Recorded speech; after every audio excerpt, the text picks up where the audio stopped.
notre cours, après la pause des vacances. Nous avons déjà, commencé un petit peu le sujet, juste effleuré, donc je reviens dessus. Je vous rappelle, c'est important, le plan de notre démarche. Nous sommes en train de voir la cause. Alors, en philosophie, on parle de cause efficiente. Qu'est-ce que ça veut dire? Ça veut dire que c'est la cause qui va amener l'Église dans l'existence. Voilà, c'est la cause au sens où on l'entend ordinairement, la cause de l'Église. Alors, on fait une distinction qui a son importance ici. Il y a une cause éloignée et une cause prochaine.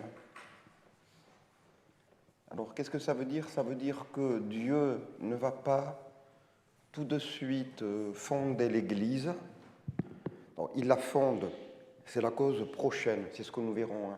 La cause prochaine, c'est la fondation de l'Église par notre Seigneur Jésus-Christ. Alors, nous examinerons cela en temps opportun, nous verrons, nous expliquerons quand est-ce que notre Seigneur a fondé l'Église et comment est-ce qu'il l'a fait. Et contrairement à une idée fort répandue,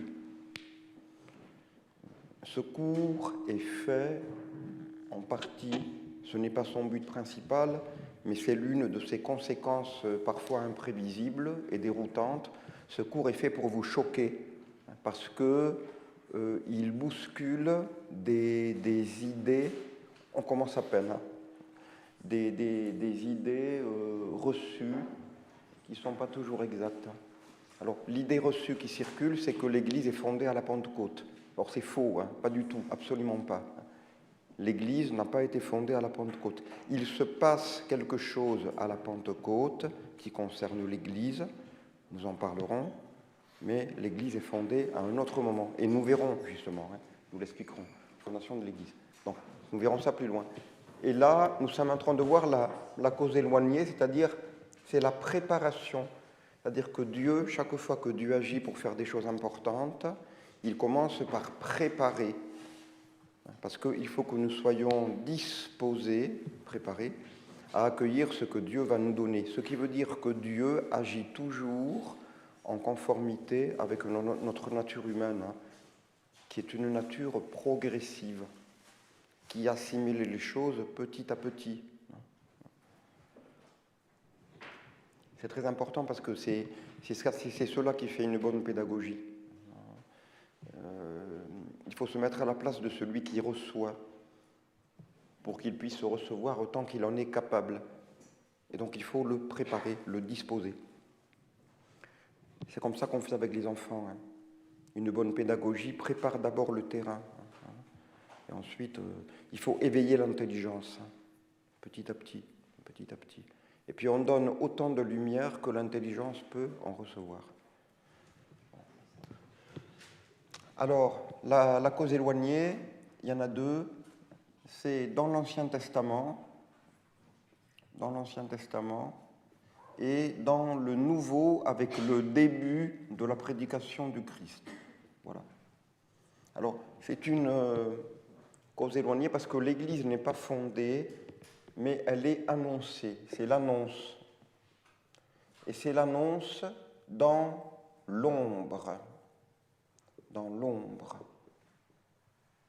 C'est-à-dire que, avant de fonder l'Église, Dieu nous dit ce que ça va être, et puis il nous le dit de manière proportionnée, parce que la lumière aurait été trop vive. Donc il nous le dit avec des figures, des images, qui nous font petit à petit découvrir la vérité qui va arriver ensuite. Bienvenue, quelle joie. Si. Voilà. Est-ce que ce n'est pas trop fort, ça va?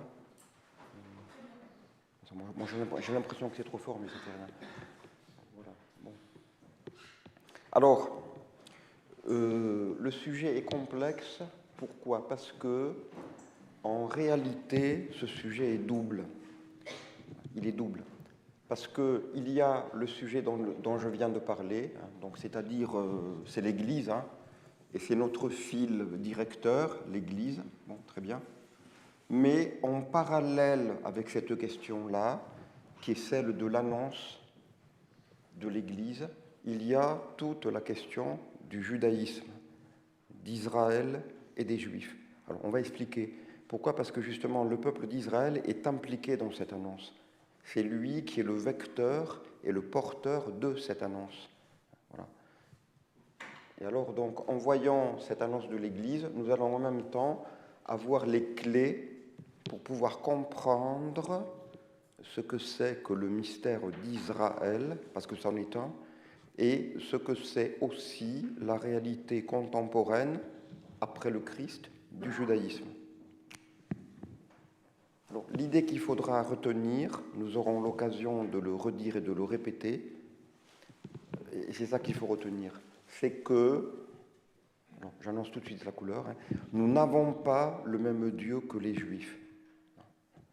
Nous n'avons pas le même Dieu que les Juifs. C'est-à-dire qu'il y a une distinction à faire entre, quand on parle du judaïsme,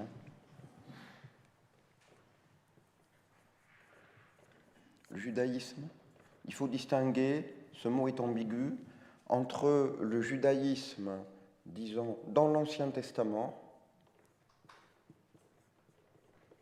et c'est Israël, le peuple élu par Dieu, nous verrons pourquoi, et puis un judaïsme que les théologiens qualifient de post-christique. C'est le judaïsme post-christique et qui est le refus du Nouveau Testament.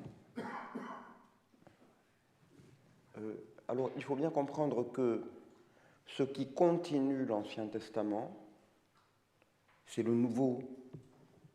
Et donc, le vrai Israël qui continue, qui est fidèle à son élection, c'est l'Église, fondée par Jésus-Christ. Et ce que nous avons, et qui voudrait se qualifier de judaïsme ou d'Israël, ce n'est plus le peuple élu par Dieu, c'est autre chose. C'est autre chose qui existe, et c'est autre chose. Et c'est autre chose qui se fonde sur le refus de Christ et la prétention de continuer l'Ancien Testament comme si Dieu n'avait pas accompli la promesse. Alors, ça veut dire, voilà, c'est l'idée qu'il faudra retenir, au-delà de tous les aspects divers, complexes, que nous évoquerons et qu'il faudra ramener à l'unité, mais l'idée foncière, elle est là. C'est que nous n'avons pas du tout, absolument pas, le même Dieu que les Juifs. Pour une raison très simple, c'est que le vrai Dieu, c'est Jésus-Christ. Et Jésus-Christ, il le refuse. Tout repose là-dessus, c'est le pivot. Hein. Le problème du rapport entre le judaïsme et l'Église catholique, il est là. C'est que l'Église catholique affirme la divinité du Christ et le judaïsme la refuse.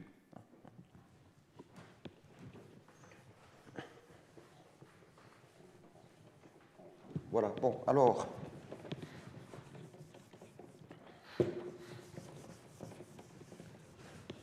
nous allons voir, je vais vous donner le plan.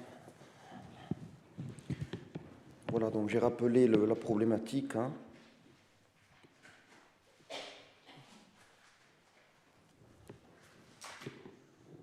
Alors, premier point, c'est l'alliance.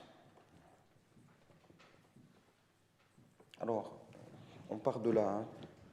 C'est-à-dire que l'Église est annoncée, mais elle est annoncée à travers une alliance. Et cela commence très exactement avec Abraham, dont Dieu adresse la parole à Abraham et il conclut avec lui une promesse, il conclut une alliance et il lui fait une promesse. Alors vous avez ça, c'est très important, c'est en Genèse, c'est dans le livre de la Genèse, chapitre 22, versets 16 à 18. C'est le point de départ.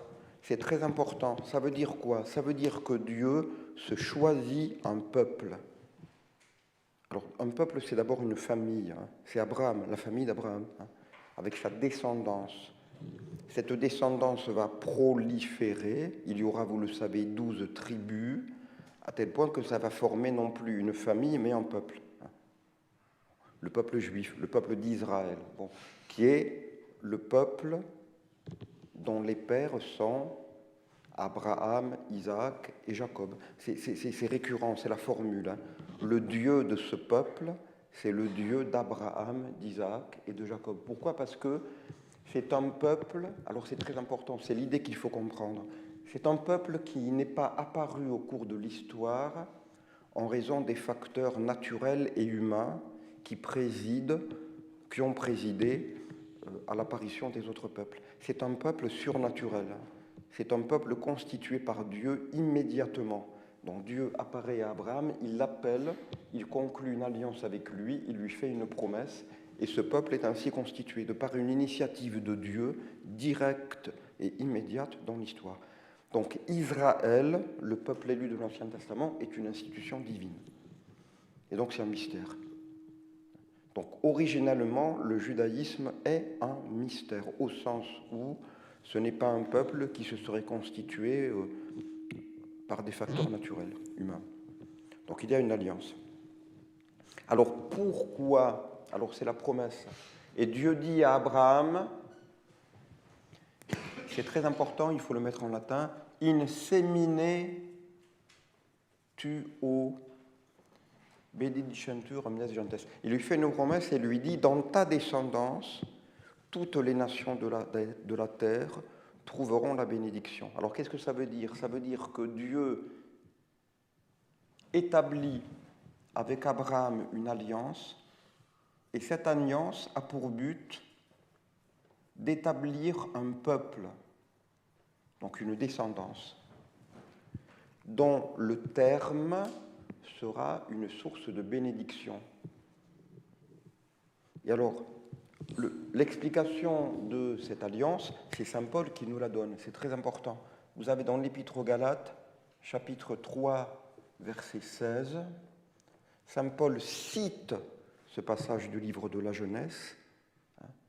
Il répète, il rappelle, Dieu a conclu une alliance avec Abraham, il lui a dit, dans ta descendance seront bénies toutes les nations de la terre, et il explique, in semine tuo, il cite, et il dit, id est, il explique, c'est-à-dire Christus. Donc il dit, qu'est-ce que Dieu a voulu dire à Abraham lorsqu'il lui a dit dans ta descendance? Il dit, il a voulu dire le Christ. Et saint Paul enfonce le clou, il précise. Il dit, regardez bien, faites attention, c'est un singulier. C'est pas un pluriel, c'est un singulier. Ça veut dire que cette descendance, elle va aboutir à un individu unique, à une personne. C'est le Christ. Alors, petite parenthèse, enfin, on va revenir au sujet, mais petite parenthèse, Jean-Paul II, 1987, 11 septembre 1987. 11 septembre 1987. 11 septembre, c'est comme ça. Hein. Jean-Paul II, 11 septembre 1987, s'adresse à la communauté juive des États-Unis. Et il leur dit, donc il cite le livre de la Genèse, Dieu dit à Abraham, dans tes descendants, il met au pluriel. Alors que saint Paul dit bien, hein, saint Paul insiste, il dit, non pas, c'est pas au pluriel, c'est au singulier. Pourquoi? Parce que la descendance, c'est le Christ. Et Jean-Paul II dit, dans tes descendants, et il dit, ben, c'est vous. C'est-à-dire que votre peuple juif, vous êtes porteur de la promesse faite par Dieu à Abraham. Alors, c'est très intéressant, hein, parce que là, vous avez ce qu'on appelle de l'idéologie, c'est-à-dire que vous manipulez le texte, vous le changez pour qu'il coïncide avec votre idée préconçue. Parce que je me refuse de croire que Jean-Paul II ait été à ce point ignorant qu'il n'ait pas su que le texte de la Genèse disait le singulier et que saint Paul, dans l'Épître aux Galates, donnait l'explication de ce texte du livre de la Genèse en disant « Attention, regardez bien, ce n'est pas un pluriel, c'est un singulier ». Ça veut dire que le présupposé idéologique œcuméniste autorise tout, jusque et y compris à manipuler, à changer, à citer librement, fantaisistement, faussement, le texte de l'Écriture. Parce que là, si vous voulez, c'est ça, vous avez un postulat qui autorise tout.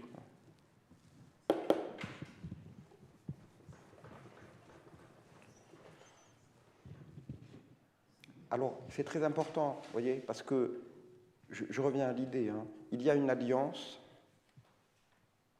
parce qu'il y a une promesse. Dieu fait alliance avec un peuple en lui faisant une promesse. Alors, c'est très important. Pourquoi ? Parce que cela s'inscrit dans la logique du mystère de l'incarnation. Parce que le projet de Dieu, nous le savons, qu'est-ce que c'est ? C'est le Christ. Et après le Christ, c'est l'Église. Bon.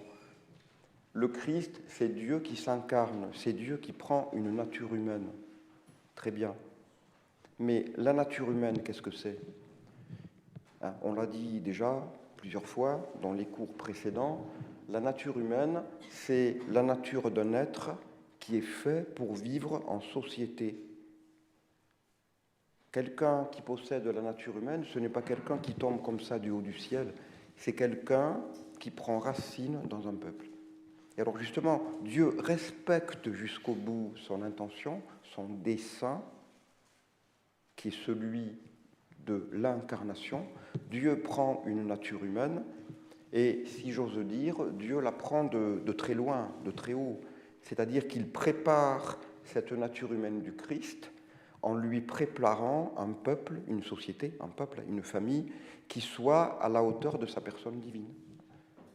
Donc, cette alliance, cette institution divine d'un peuple tout à fait particulier, hors de commun, pris d'entre toutes les nations, réservé, saint, sacré, consacré, qu'est-ce que c'est ? Eh bien, c'est Dieu qui prépare déjà son grand mystère, qui est le mystère de l'incarnation. Dieu veut se faire homme, eh bien, il en prend les moyens en se donnant d'abord le peuple, la famille, la race, oui, la race, dont sera issu cet homme-dieu. Parce que cet homme-dieu, précisément, sera un vrai homme, authentiquement homme, c'est-à-dire un homme comme les autres, c'est-à-dire un homme issu d'une famille, d'un peuple et d'une société. Un animal politique, comme aurait dit Aristote. Ça veut dire que Dieu respecte vraiment la nature jusqu'au bout. Et donc, il commence par se réserver un peuple sacré, qui sera justement à la hauteur du Christ. Et vous voyez, on pourrait faire la comparaison. De la même manière que Dieu s'incarne en prenant une nature qui sera semblable à la nôtre, à l'exception du péché, de la même manière, il s'incarne dans un peuple qui sera semblable aux autres, à l'exception du péché aussi. Un peuple saint et consacré, c'est-à-dire un peuple où, bien sûr, il y aura des hommes pécheurs, mais un peuple qui sera séparé des autres, voué à Dieu d'une manière spéciale, à travers une loi qui va l'obliger à se purifier, à se démarquer de l'idolâtrie et à conserver le culte du vrai Dieu, de manière à pouvoir être prêt au moment voulu pour accueillir Dieu se faisant homme. C'est très beau, hein ? Ah, c'est très très beau, hein ? Le mystère de l'élection d'Israël. L'Ancien Testament, c'est très très beau. Hein. On voit déjà Dieu qui s'incarne, qui commence à s'incarner. Et les théologiens disent que le point culminant de tout l'Ancien Testament, la figure aboutie, la plus représentative de tout ce peuple saint, qui récapitule en elle toute la dimension sacrée du peuple, c'est la Vierge Marie. Parce que c'est dans son sein, hein, que Dieu va s'incarner. Et on peut dire que, vous voyez, Israël est pour Marie, comme Marie est pour le Christ. Vous avez tout un cheminement. Et c'est très intéressant de voir ces prophéties qui font allusion à la fois au caractère sacré du peuple d'Israël et qui préfigurent la Sainte Vierge, avec Judith. Vous êtes la gloire d'Israël, vous êtes l'honneur de notre peuple. Oui, parce que bon, vous nous avez délivrés, c'est le cas du personnage historique de Judith, mais à travers Judith, c'est la Vierge Marie, qui est la gloire d'Israël, parce qu'elle est le point culminant, l'aboutissement, la créature, la fille de ce peuple, que ce peuple a préparé, et qui va nous donner le Messie, le Fils de Dieu. Donc, élection d'Israël, parce que mystère de l'incarnation, parce que vraie nature humaine de Dieu qui va s'incarner. Vous m'avez suivi? Ça va? Bon. Voilà, donc l'alliance. L'alliance et la loi. Alors, ce qui est important, c'est que, à présent, il y a deux alliances et deux lois. L'alliance ancienne et la loi de l'Ancien Testament, la loi de Moïse, et puis l'alliance nouvelle.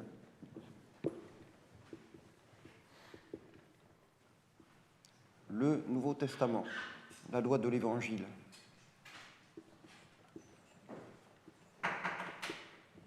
La loi du Nouveau Testament, bon, très bien. Donc il y a deux lois et il y a deux alliances. Mais alors attention, attention, saint Thomas l'explique très bien, il faut bien situer, il faut bien situer cette dualité. Il faut bien situer cette dualité. Alors vous avez deux sortes de dualité. Quand on dit il y a deux lois, il y a deux alliances, ça peut s'entendre en deux sens. Premier sens, saint Thomas dit, alors, dualité, voilà. Alors, il y a la dualité, premier sens, de loi comme étant deux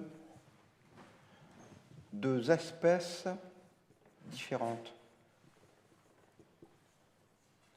C'est-à-dire que ce ne serait pas la même loi. Il y a deux sortes de lois, deux natures différentes. Saint Thomas dit, de la même manière qu'il y a une différence entre l'homme et le singe, dans ce sens-là, il y a une différence entre une loi et une autre. C'est une différence spécifique ou essentielle. Donc ça veut dire que ce n'est pas du tout la même loi. On a deux sortes, deux espèces de lois. Deuxième sens de la dualité, ça c'est important, vous voyez, c'est une distinction intéressante. Quand vous dites dualité, qu'est-ce que ça veut dire? Ça veut dire qu'il y a une seule loi, mais à deux stades. Un stade imparfait ou en commencement et un stade parfait ou en aboutissement. En fait, vous n'avez pas de loi, mais vous avez une seule et même loi, mais elle est d'abord dans un stade imparfait, préparatoire, et ensuite elle est dans un stade parfait et abouti.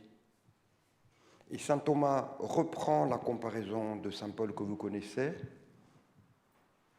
Il dit, c'est la différence de degré entre le plus ou moins parfait dans la même espèce. C'est la différence entre l'enfant et l'adulte. L'un et l'autre possèdent la même nature humaine, ils font partie l'un et l'autre de la même espèce humaine. L'enfant n'est pas d'une autre espèce que l'adulte, c'est pas de nature différente, c'est la même. Mais à l'intérieur de la même nature, c'est une différence de degré dans la perfection. C'est la comparaison qu'utilise saint Paul. On l'a vu dans le dimanche, dans l'octave de Noël. Il dit que l'enfant est sous des tuteurs, il est en tutelle, jusqu'au temps prévu par le Père où il devient adulte. Eh bien, c'est cette comparaison-là qu'il utilise pour expliquer la différence entre l'Ancien Testament et le Nouveau Testament. L'Ancien Testament, c'est le stade de la loi qui s'adresse à des enfants, parce que c'est imparfait, et on le voit. Hein. C'est l'état imparfait. Alors, c'est la loi de la crainte. Enfin, ça ne veut pas dire que tous étaient animés par la crainte. Hein. Il y avait dans l'Ancien Testament des gens qui étaient animés par la charité et qui, pour autant, dit saint Thomas, en esprit, faisaient déjà partie du Nouveau Testament. Hein. Mais globalement, l'économie globale était celle d'un état de l'humanité qui se préparait à recevoir le Messie et qui était encore dans un état imparfait. Donc, mu par la crainte, par une observation sévère à des lois, avec des châtiments. Ce qui est impressionnant, vous avez ça dans la liturgie du samedi saint, hein, avant la vigile pascale, hein, les prophéties. Et alors, il y a la prophétie du Deutéronome, hein, où Moïse s'adresse au peuple et il leur dit, mais vous n'avez pas arrêté de rouspéter tant que j'étais vivant, mais vous le ferez encore plus après ma mort. Hein. Je ne me fais pas d'illusions. Hein. Parce qu'ils sont là et lui disent, ah, vous allez mourir, mais on sera fidèles, ne vous inquiétez pas. Oui, vous n'avez pas arrêté de rouspéter tant que j'étais parmi vous en vie. Qu'est-ce que ça va être après hein. Alors, c'est intéressant parce que ça montre justement cet esprit de l'Ancien Testament où on voit, hein, c'est un peuple à la tête dure, à la nuque raide, c'est Dieu lui-même qui emploie ces expressions-là, et il est obligé de le châtier pour le faire revenir sans arrêt dans le droit chemin. Et c'est un peuple qui va se spiritualiser peu à peu, avec, grâce aux prophètes, voilà. Et on arrive à l'époque de notre Seigneur, où on a le vieillard Siméon, la Sainte Vierge et Saint Joseph, des gens qui sont vraiment spiritualisés hein, et prêts à accueillir le Messie. Voilà. Alors donc c'est donc la différence, vous voyez, entre l'imparfait et le parfait à l'intérieur de la même espèce. Et donc c'est très important, c'est une seule et même loi. Hein. C'est une seule et même loi, mais qui va passer par deux étapes. Et justement, la première étape va cesser lorsque va advenir la deuxième étape. Hein. C'est un développement. Hein. Monsieur Allais, oui. Est-ce qu'on peut dire que dans l'Ancien Testament, il y a aussi deux étapes? Parce qu'il y a l'alliance que vous venez de dire, celle que fait Dieu avec Abraham, mais ensuite il y a celle au mont Sinaï. Donc, est-ce que c'est oui, oui. Alors, je vais l'expliquer justement. Oui, il y a deux étapes. Moi, je vais l'expliquer. On va faire le dessin. Oui. Mais c'est autre chose. Enfin, oui, on va voir. Il faut visualiser. Alors, voilà. Justement. Donc, on a vu, il y a Abraham.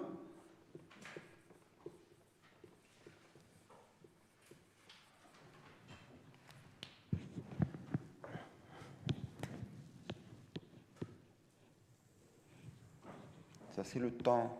Attention, c'est le temps théologique. Ce n'est pas le temps chronologique. Vous savez que les Grecs, c'est intéressant, hein, faisaient une différence entre, vous avez deux mots pour désigner le temps chez les Grecs, hein, entre le chronos et le kairos. Hein. Alors le chronos, c'est le temps chronologique, hein, c'est le temps. Hein. C'est bonne année, 2026. Hein. Bon, entre parenthèses, j'ai été en Valais, là, entre le premier et le... Mais c'est effrayant, hein, ils sont tous en état de choc, hein, à Crans-Montana. Hein. Mais c'est effrayant, hein, parce que, vous voyez, ils étaient réunis dans ce bar-là pour fêter la Nouvel An. Donc à minuit, on le fait tous, hein. On attend les 12 coups de minuit, et puis après, bonne année, bonne année. Une heure après, ils sont morts, hein, tous. C'est saisissant, hein. Parce que, vous voyez, c'est un événement qui a été hissé à une hauteur internationale par les médias. On parlait que de ça. Bon, maintenant, c'est le Venezuela qui a pris la place. Hein. C'est l'actualité. Hein, bon. Mais on n'a parlé que de ça. Bon, mais si vous voulez, vous en entendez parler parce que vous êtes ici à Paris. Mais en Valais, les gens sont traumatisés. Ça les touche de très très près. Hein. Parce que, voilà. Hein. Mais alors, le danger, c'est vrai qu'il y a cette dimension-là dans cet événement, hein, parce que c'est un événement humain qui nous touche, Mais il ne faut pas en rester là, il faut voir aussi la dimension verticale, hein, parce que le bon Dieu nous parle à travers les événements. Il nous parle, et c'est une piqûre de rappel. Hein. Parmi nos fidèles, juste avant le 1er janvier, certains ont fait une retraite de Saint-Ignace. Ils sont revenus juste pour le 31 décembre. Et parmi eux, parce qu'en Valais, si vous voulez, les pompiers, ils sont en réserve. Et donc, quand il y a une crise, on les appelle tous. Parmi eux, il y avait un de nos fidèles qui a été réquisitionné. Et il a dit à son père, j'ai vu l'enfer. Hein. L'enfer, je l'avais vu dans la méditation pendant la retraite, mais là, je l'ai vu. Hein. C'est effrayant, hein. Effrayant. 40 morts, enfin, je ne détaille pas. Mais voyez, donc, alors voilà, l'idée, qu'est-ce que c'est qu'effectivement, vous avez un cours des événements qui est chronologique, mais au-delà de ce cours chronologique des événements, sachons voir, regardez en haut, il y a toujours une dimension verticale. Alors justement, les Grecs faisaient cette distinction entre le chronos et puis ce qu'ils appelaient le kairos. Alors qu'est-ce que c'est que le kairos? Ce sont des moments, enfin des tranches chronologiques et des moments qui correspondent à quelque chose de particulier, et c'est un changement, aujourd'hui on dirait changement de paradigme, pour employer le vocabulaire New Age. Ça veut dire que c'est plus comme avant. Il y a vraiment un changement, non pas de succession chronologique, mais plus que ça. C'est une nouvelle ère, parce qu'il s'est passé quelque chose qui a transformé le cours de la vie des hommes. Alors c'est ce que vous avez là. Hein. On peut très bien faire la différence entre... Alors, Abraham, c'est un kairos. C'est-à-dire qu'il y a une intervention de Dieu et qui fonde une promesse. Alors c'est un kairos. Hein. Kairos numéro 1, on pourrait dire. Voilà. Et ensuite avec Moïse, alors c'est dans le prolongement. On va avoir la loi. Alors qu'est-ce que c'est que la loi? C'est une plus grande visibilité de la promesse. C'est la même chose, mais parce que entre Abraham et Moïse, vous avez un peuple, vous avez les 12 tribus. On est passé de l'état familial à l'état social. Et là, il faut une loi. Hein. Et justement, cette loi va régir le peuple de telle manière qu'il corresponde à sa vocation, c'est-à-dire de telle manière qu'il prépare et qu'il annonce le Christ. Alors on a un nouveau kairos, c'est-à-dire un changement qui change tout, c'est-à-dire qu'on passe, on garde toujours la promesse parce que c'est ça qui est le fondement, mais on passe à un état qui est celui d'un peuple, je dirais, achevé dans l'ordre de sa mission d'annonce. Il est parfaitement annonciateur. Alors, il reste que ça. Hein. Il n'est pas sauveur. Parce que c'est ça, voyez-vous. Le peuple d'Israël, dans le plan de Dieu, le peuple d'Israël est un peuple qui est voulu pour nous donner le sauveur. Et c'est tout. Mais ce n'est pas un peuple qui va nous sauver. Il prépare. Le peuple qui nous donne le salut, c'est l'Église. Donc Israël prépare l'Église parce c'est un peuple qui est voulu par Dieu pour nous donner le Sauveur, et avec le Sauveur, le salut qui nous sera donné par l'Église. Et alors on peut dire que justement, il y a alors c'est ce que vous disiez, une gradation, c'est-à-dire qu'on part d'Abraham avec la promesse, qui est le principe et le fondement, et ensuite on aboutit à un peuple organisé avec une loi, et c'est cette loi qui va... je dirais, donner toute sa visibilité à l'annonce. Alors, loi du culte, alors là c'est le culte. Le culte de l'Ancien Testament était une préfiguration grandiose et solennelle du Messie et de son œuvre rédemptrice. Et les anciens l'entrevoyaient en figure. Et la plus belle et la meilleure explication de cette figure, vous l'avez dans l'Épître aux Hébreux de saint Paul. Hein. Il vous montre comment tout le tabernacle, les chandeliers, l'autel des parfums, tout ça, il applique ça au Christ. Il vous montre que c'était des figures de Jésus-Christ, le sacrifice. Alors ça, les Juifs l'entrevoyaient, mais sans le voir dans la lumière du plein jour. Et voilà. Et alors la loi du culte, la loi morale, les 10 commandements, et puis la loi civile du peuple. Et ce peuple en tant que tel, dans toute son attitude, était une annonce de l'Église. Bon, est-ce que c'est clair, ça va? Voilà. Alors ensuite, eh bien, nous arrivons justement au Christ. Alors notre Seigneur Jésus-Christ, là vraiment vous avez un changement radical, c'est qu'on passe de l'ancienne alliance à la nouvelle. Donc Ancien Testament, ici, Nouveau Testament, c'est le temps de l'Église, c'est-à-dire la promesse est accomplie. La promesse est accomplie, donc c'est un nouveau temps théologique et c'est le temps définitif. Et c'est dans ce sens-là qu'il faut entendre les expressions utilisées par Saint Jean, notamment dans son épître. Saint Jean dit « Voici que nous sommes arrivés à la dernière heure. » C'est la novissima hora. Il le répète plusieurs fois. Mais ça ne veut pas dire que Saint Jean croyait qu'on était arrivé à la fin du monde. Pas du tout, absolument pas. Il parle théologiquement. C'est une heure théologique. Il veut dire que nous sommes arrivés à un temps qui est le dernier. C'est-à-dire que c'est un temps, une heure, où le Christ a inauguré l'économie définitive du salut. Et il n'y aura désormais plus rien d'autre qui pourrait succéder à cela ici-bas pour le rendre plus parfait. Il n'y a plus de kairos, c'est fini. Enfin, il y en a un, c'est celui-là. Et c'est le temps de l'Église. Novissima hora. La dernière heure, c'est le temps de l'Église qui ne peut pas changer, qui est indéfectible et qui demeurera ce qu'elle est jusqu'à la fin du monde et au retour glorieux de Christ. Voilà. Alors, ce qui se passe... Non, vous m'avez suivi, ça va? C'est pas trop confus. Non.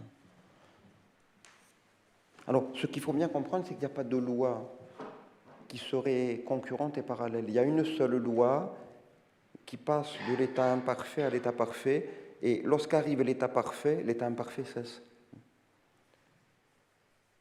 Lorsque vous devenez un adulte, c'est ce que dit saint Paul, vous cessez d'être un enfant, l'enfant disparaît, heureusement. Lorsque l'aurore cesse, lorsqu'arrive le plein midi.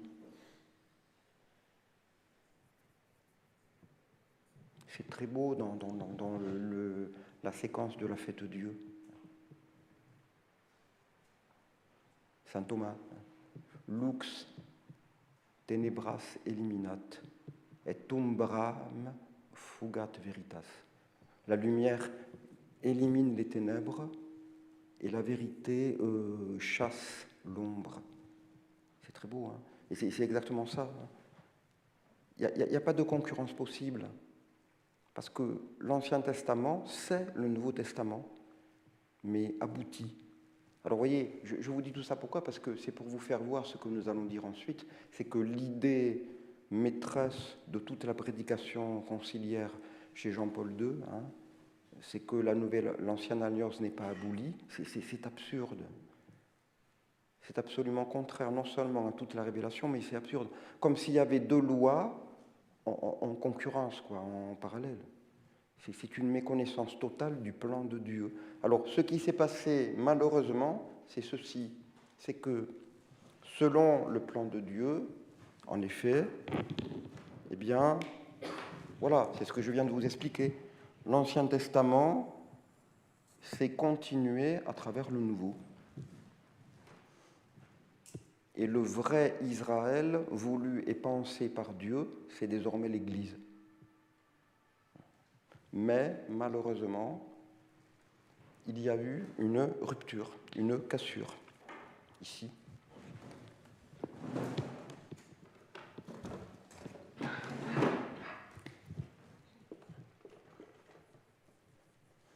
Il y a eu un refus. Donc là, vous avez effectivement l'Église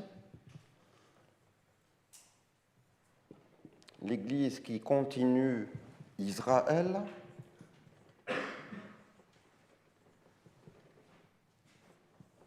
Voilà. Israël, c'est ça. Et Israël, c'est l'Église en figure. Et l'Église continue Israël. Et puis, à côté de ça, cassure, rupture, et puis vous avez ce qu'on appelle le judaïsme. Alors, qu'est-ce que c'est que le judaïsme? C'est une nouvelle religion. C'est une nouvelle religion qui fait son apparition à ce moment-là et qui se constitue comme le refus à la fois du Nouveau Testament et de l'Ancien. Et refus qui s'exprime dans le refus du Christ, du Messie. Donc, les fondateurs, c'est Caïphe. Et c'est des Juifs. C'est une autre religion, autre que celle de l'Ancien Testament. Le Christ leur dit, hein, vous pensez avoir à Moïse pour père, c'est lui qui vous accusera auprès du Père. Vous scrutez les Écritures et vous ne voyez pas qu'elles parlent de moi. Deux fois, il leur reproche, il leur dit, vous vous méprenez, c'est moi qui suis l'accomplissement des Écritures et vous ne le voyez pas. Alors c'est une autre religion qui n'a rien à voir ni avec l'Ancien Testament, ni avec le Nouveau, et qui se définit comme étant le refus du Christ. Et alors, ce judaïsme, qui est en quelque sorte une survivance dévoyée du peuple élu, c'est encore et c'est toujours, et c'est ça qu'il faut voir, qui est intéressant, qui importe, c'est encore et c'est toujours une réalité mystérieuse. Et c'est le propos, le sujet du livre du Père Mainvieille dont je vous ai parlé. Il dit bien le judaïsme est un mystère, essentiellement. Soit le mystère du peuple élu, qui doit à l'avance figurer le Christ et l'Église, voulu par Dieu, soit le mystère d'un peuple qui refuse son élection, qui tombe dans l'infidélité et qui n'a plus de raison d'être, mais qui continue à être.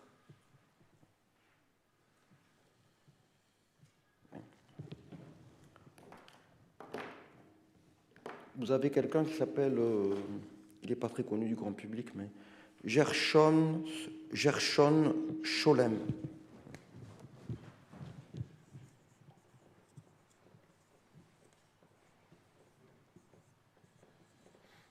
C'est un théologien juif, 1897-1982.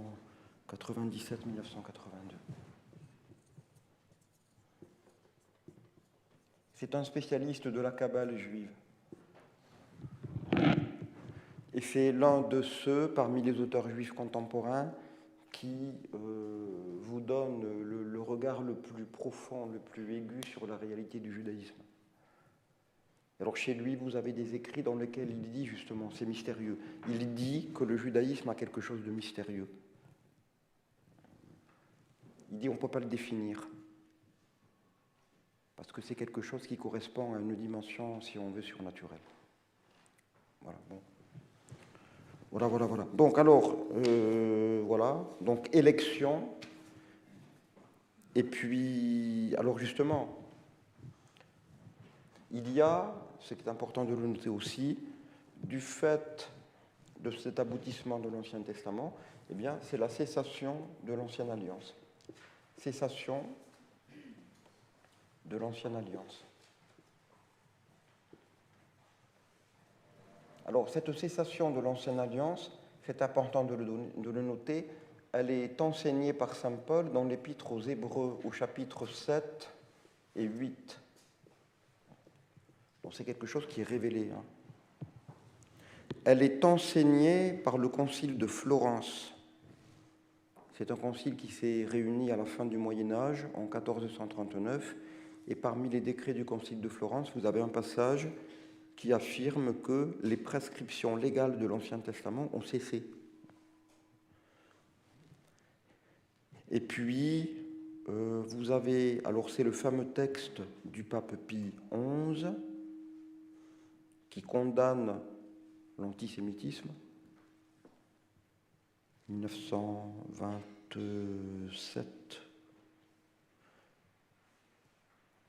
texte du Saint-Office qui condamne l'antisémitisme. Et dans ce texte, il est question de la race jadis élue par Dieu. Jadis élue par Dieu. Élue autrefois, non plus maintenant. Donc implicitement, il est dit que cette élection a cessé. Et puis vous avez dans la liturgie du Vendredi Saint, on parle du populus acquisitionis antiquae, c'est-à-dire le peuple que Dieu s'est acquis autrefois, et plus maintenant. Donc vous avez des affirmations récurrentes dans les sources de la Révélation qui disent bien que cette ancienne alliance n'est plus, mais elle n'est plus. Pourquoi ? Parce qu'elle s'est aboutie dans la nouvelle. Et alors saint Thomas donne l'explication, c'est tout à fait normal. Pourquoi ? Parce que la figure cesse lorsque la réalité qui était figurée arrive. Le signe n'a plus de raison d'être lorsque la chose qui était signifiée à l'avance advient. Voilà. Alors, à propos de cette cessation, une petite précision, c'est que la cessation a été progressive. Il y a eu tout un débat entre saint Jérôme et saint Augustin à ce sujet. Ce débat est célèbre. Et ce débat a été occasionné par certains textes des Actes des Apôtres. Il semble que, après l'Ascension, les apôtres auraient continué à pratiquer les rites juifs. Alors ça pose problème. Voilà, alors il faut distinguer. Il faut distinguer, voilà. Alors distinguons. Alors vous avez donc la loi ancienne.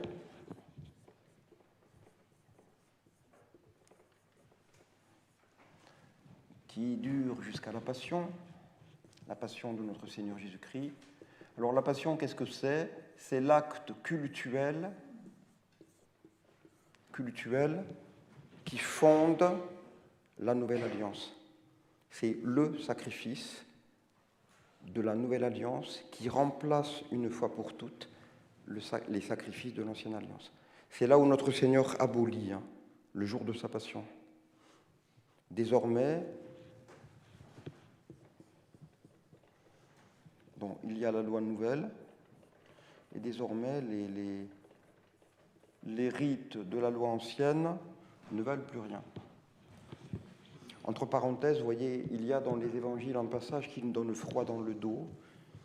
C'est le matin du Vendredi Saint, les princes des prêtres viennent trouver Ponce Pilate, et saint Jean note, ils ne pénètrent pas dans la demeure de Pilate, parce que sinon ils auraient contracté une impureté légale qui les aurait empêchés de manger la Pâque. Donc ils viennent demander à Ponce Pilate la tête de notre Seigneur, mais ils restent encore soucieux de leur pureté légale.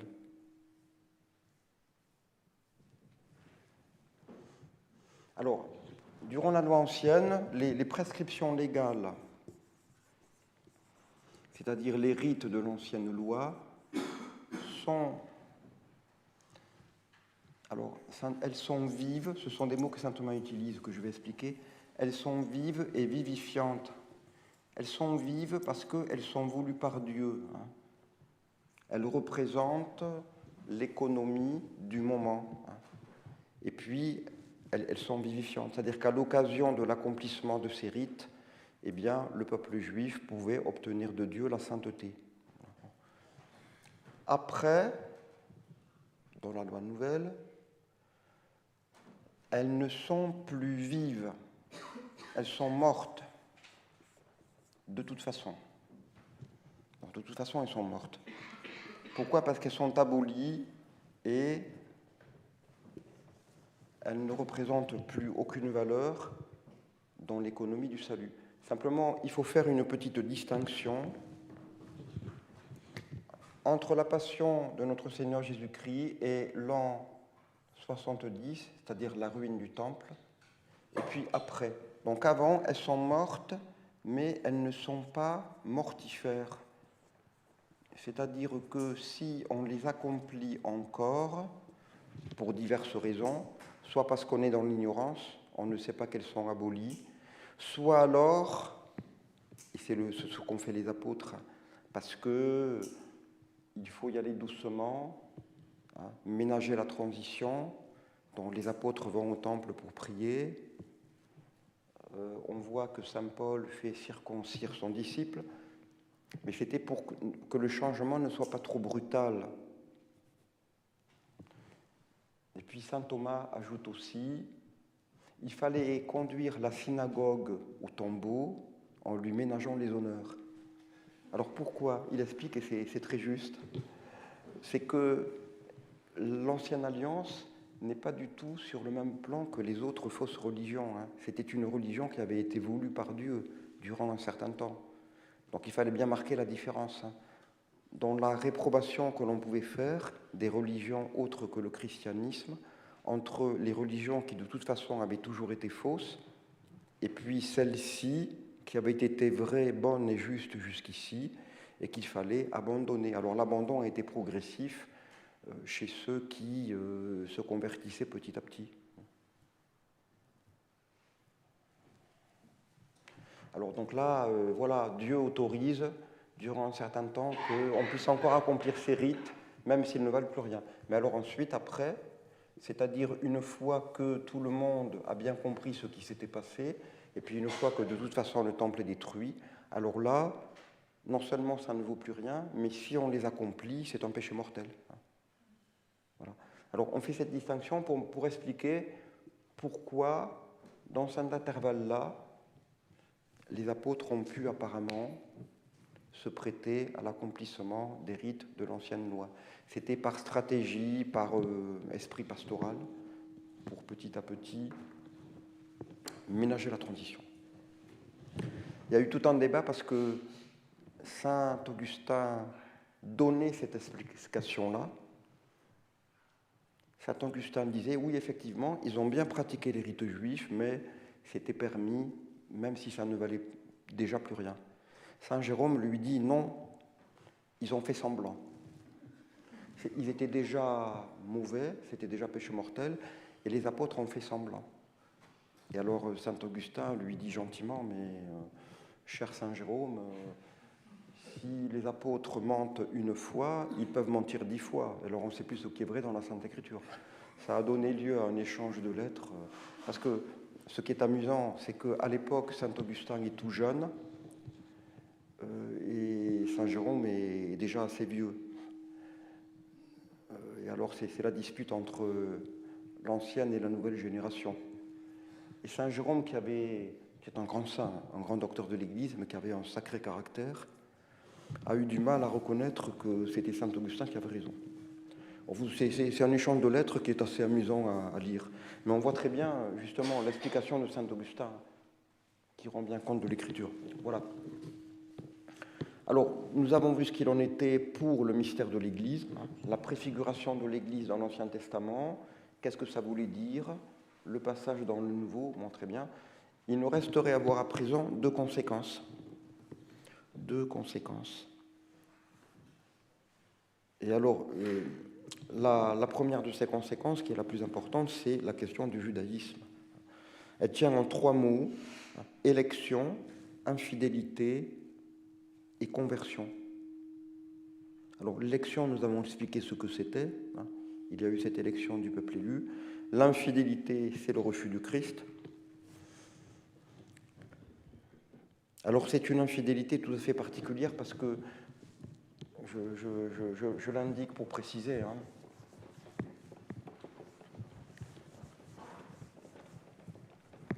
Qu'est-ce que c'est que l'infidélité? C'est le péché contraire à la foi, à la vertu de foi. L'infidélité.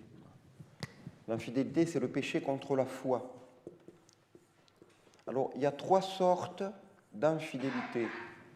Il y a l'infidélité des païens, alors ceux qu'on appelait au Moyen-Âge les infidèles. Les infidèles. Ensuite, il y a l'infidélité des Juifs et l'infidélité des hérétiques. Ça fait 3 espèces d'infidélité, c'est-à-dire d'attitudes contraires à la vraie foi théologale. Alors, l'infidélité des païens, qu'est-ce que c'est?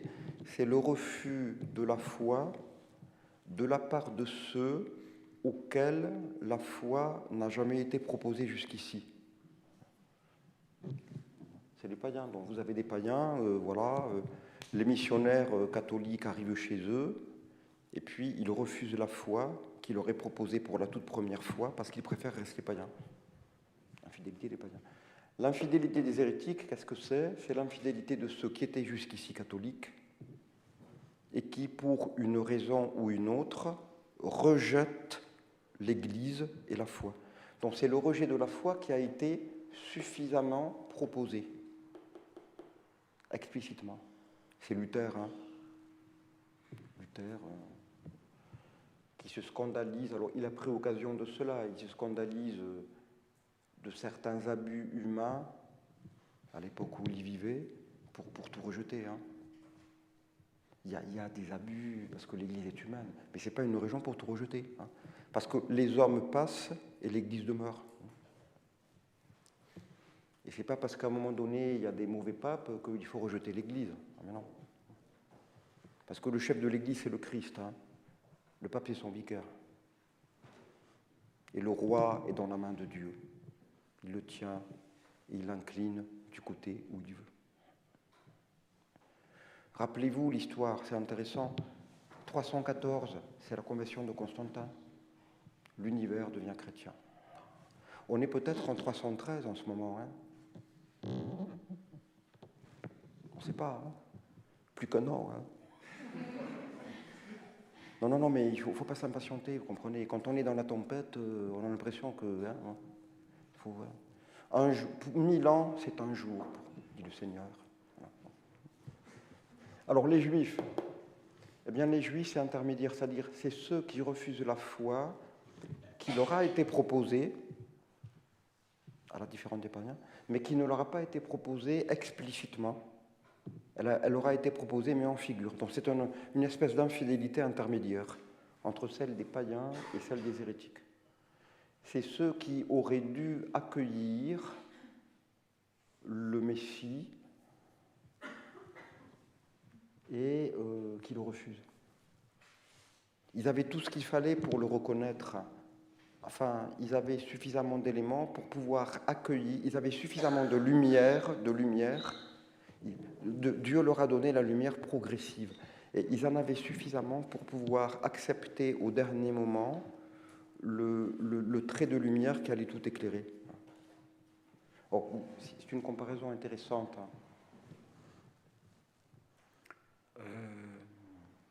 Imaginons une pièce plongée dans l'obscurité. Et puis, dans cette pièce, il y a une statue sur un piédestal.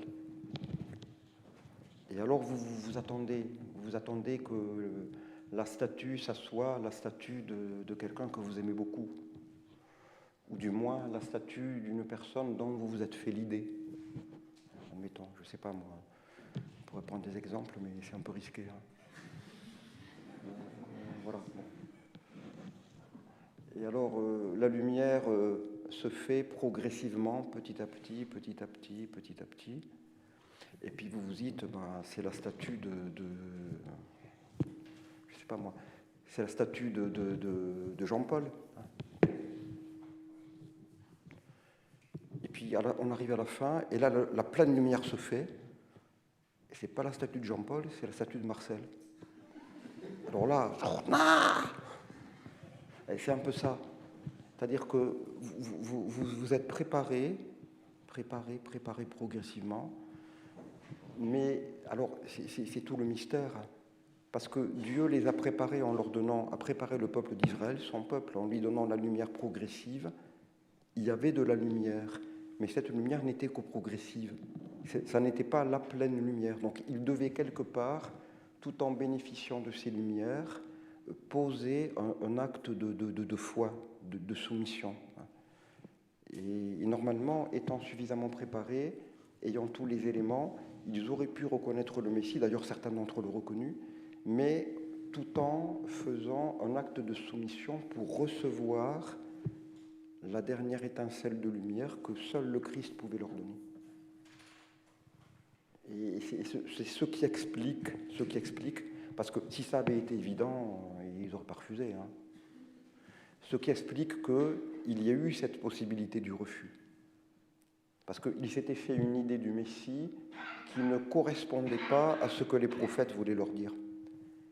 Et lorsque le Christ est apparu pour donner tout leur sens à ces prophéties, alors c'était fulgurant. Hein. Quelqu'un qui était spiritualisé, comme le vieillard Siméon ou Saint Jean-Baptiste, comprenait la réalité au-delà des figures. Mais ceux qui ne comprenaient pas, qui avaient matérialisé cette expression et qui s'étaient forgé une idée fausse, ont été conduits tout naturellement à rejeter celui qui allait à l'encontre de l'idée qui s'était faite. Donc ils ont refusé le Christ en dépit de tous les témoignages qui parlaient en sa faveur. Et c'est le mystère de cette infidélité et de ce refus. Voilà. Et alors ensuite, eh bien, alors vous avez cela dans Saint Paul. Je termine, je ne veux pas faire trop tard, mais parce que je ne voudrais pas encore revenir là-dessus la prochaine fois. Alors, il y a donc élection, infidélité. Alors l'infidélité, ça veut dire qu'ils ne sont plus le peuple élu. Hein. Ils ont perdu le rôle que Dieu leur avait donné dans l'économie du salut. Hein. Et c'est un peuple qui n'a plus de raison d'être parce qu'il n'a plus sa mission. Hein. Le vrai Israël, c'est l'Église. Et puis alors, ça je mets un point à la fin, parce que ce sont des certitudes. Et puis, conversion, c'est un point d'interrogation. Pourquoi ? Parce qu'il y a un enseignement dans l'Épître aux Romains de Saint Paul, ce sont les chapitres 9 à 11. Alors, Saint Paul, dans ces chapitres 9 à 11, explique ce mystère du peuple d'Israël. Donc, il explique l'élection, la chute. Il dit aux païens convertis, ne vous glorifiez pas, hein, vous avez reçu ce qu'eux ont refusé, et si vous ne restez pas humble, vous pourriez le refuser vous aussi. Hein, voilà. Et alors ensuite, il dit, dans le chapitre 1, il semble dire que les Juifs finiront par se convertir. C'est-à-dire qu'il dit que les Juifs, Dieu a permis la chute des Juifs pour que les non-Juifs puissent se convertir. Et il dit, lorsque toutes les nations se seront converties, eh bien, à ce moment-là, le reste d'Israël se convertira. Alors, saint Thomas voit dans les épisodes de l'enfance de Jésus la préfiguration de ce qui va se passer dans l'Église. Alors, il dit que les bergers, donc il distingue les bergers, les mages, et puis, le 2 février, voilà. Alors, les bergers, ce sont les premiers juifs qui acceptent Jésus. Les mages, ce sont les non-juifs. Et le 2 février, c'est le Christ qui rentre dans son temple, qui prend à nouveau possession de son peuple. Donc, saint Thomas y voit, parce que saint Thomas tient, il dit que in fine seculi, à la fin du monde, les juifs se convertiront. Mais attention, pas quelques juifs, comme le père Ratisbonne ou le père Lieberman, mais le peuple en tant que tel, hein, les 12 tribus. Alors, il y a différentes explications. Voilà, les théologiens disputent. Hein. Alors, la question, si vous voulez, complexe, débattue, si on admet qu'ils se convertiront, quand, à quel moment ? Alors, certains disent que cette conversion aura lieu avant la fin du monde, avant le retour du Christ et dans le cours de l'histoire. De sorte que cette conversion du peuple juif tout entier sera suivie d'un renouveau extraordinaire de toute la chrétienté. Du jamais vu. Alors c'est l'opinion du cardinal Journet, c'est l'opinion du père Emmanuel. Vous savez, le père Emmanuel a fait un livre réédité par les éditions Clovix, la Sainte Église, ce père Emmanuel. C'était l'opinion aussi de madame Judan, hein, la juive convertie dont je vous ai parlé. Voilà. L'opinion du père Emmanuel, Journet, Denise Judan. L'épître de la messe de la Toussaint, le passage de l'Apocalypse, hein, Dieu dit à l'ange, avant de nuire à la création, attention, il faut marquer du sceau tous les élus. Alors, c'est les 12 tribus d'Israël. Hein. Duodécime tribu, à chaque fois, c'est 12 000 qui sont marqués. On peut y voir l'image du baptême. Et ce qui est intéressant, c'est que c'est les tribus, hein, c'est les Juifs encore constitués.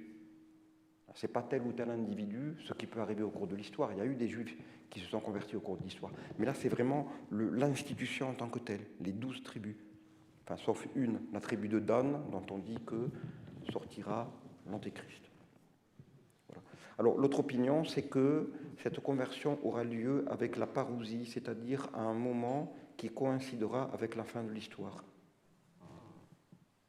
Parce que justement, l'histoire serait basée sur cet antagonisme entre le christianisme et le judaïsme.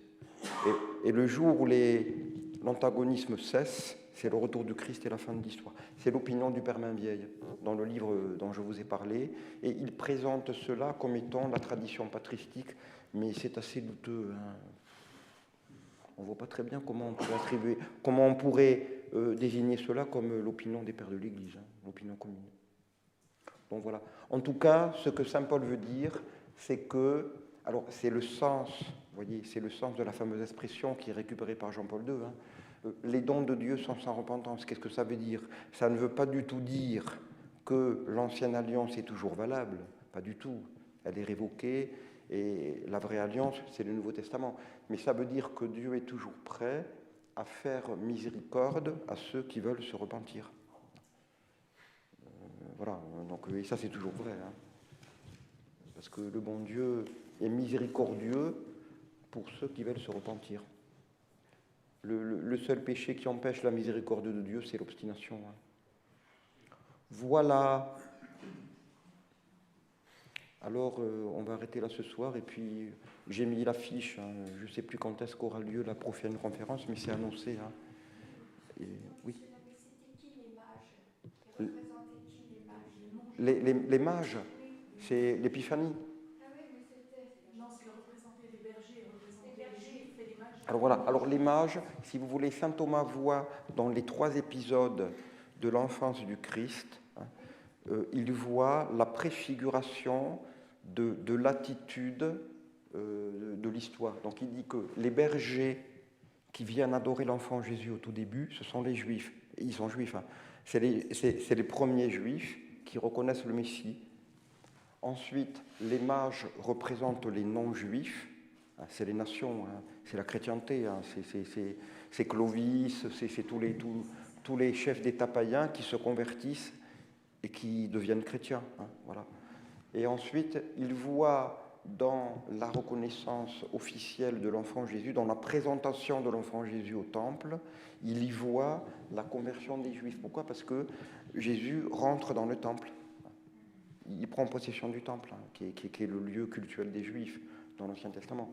Donc il y voit l'image, la préfiguration de ce qui pourrait avoir lieu à la fin du monde, à savoir la conversion des Juifs. Mais c'est important, vous voyez, parce que l'idée importante, elle est là, c'est que c'est une conversion institutionnelle. C'est pas... ce qui est frappant, c'est de voir la conversion des Juifs au cours de l'histoire. Bon, saint Paul, vous avez le père Liberman et le père Ratisbonne. À chaque fois, vous avez connaissance infuse du catéchisme.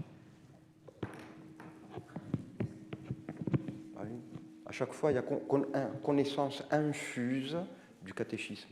Saint Paul, ils n'ont pas besoin d'être instruits, de suivre un cours, catéchisme pour adultes, préparé au baptême. Là. Pas besoin, hein. Connaissance infuse. Ratisbonne, Liberman, pareil. Ben oui, ça veut dire que le bon Dieu a peut-être une miséricorde spéciale pour eux, hein, lorsqu'ils se repentissent, hein, c'est possible. Après, si vous voulez, vous avez autre chose. Bon, pour terminer là-dessus, je ne veux pas être trop long, mais la confusion de Vatican II, elle est où? Là aussi, c'est important d'avoir ces repères-là. Mais vous voyez, il faut bien faire des distinctions. Et c'est parce qu'on ne fait pas ces distinctions que les gens sont troublés et que c'est la pagaille. Quand vous dites juif, qu'est-ce que ça veut dire? Ça peut désigner une race. Oui, ça existe. Hein. Enfin, jusqu'au temps de notre Seigneur. Par la suite, est-ce que cette race est vraiment demeurée telle dans toute sa pureté? Jusqu'au Christ, oui, parce que Dieu voulait les préserver afin qu'ils accueillent le Messie. Après, ils se sont peut-être mélangés. Et puis, je pose la question, qu'est-ce que c'est qu'une race, hein? C'est compliqué, hein? Qu'est-ce que c'est qu'une race, hein?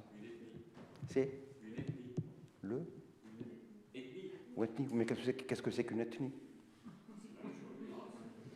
Parce que vous voyez, on peut dire que c'est la descendance par rapport à un ancêtre commun, mais l'ancêtre, on le met où?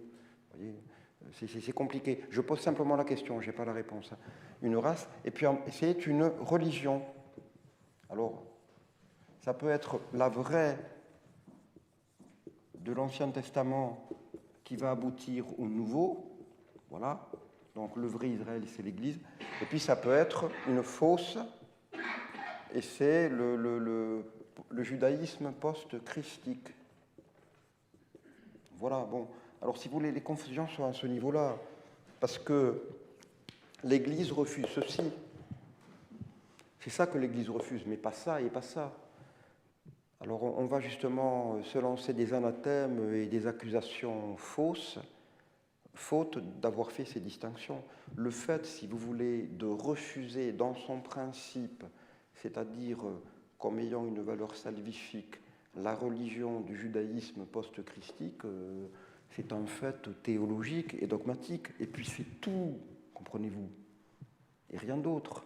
Il ne faut pas non plus tout mélanger.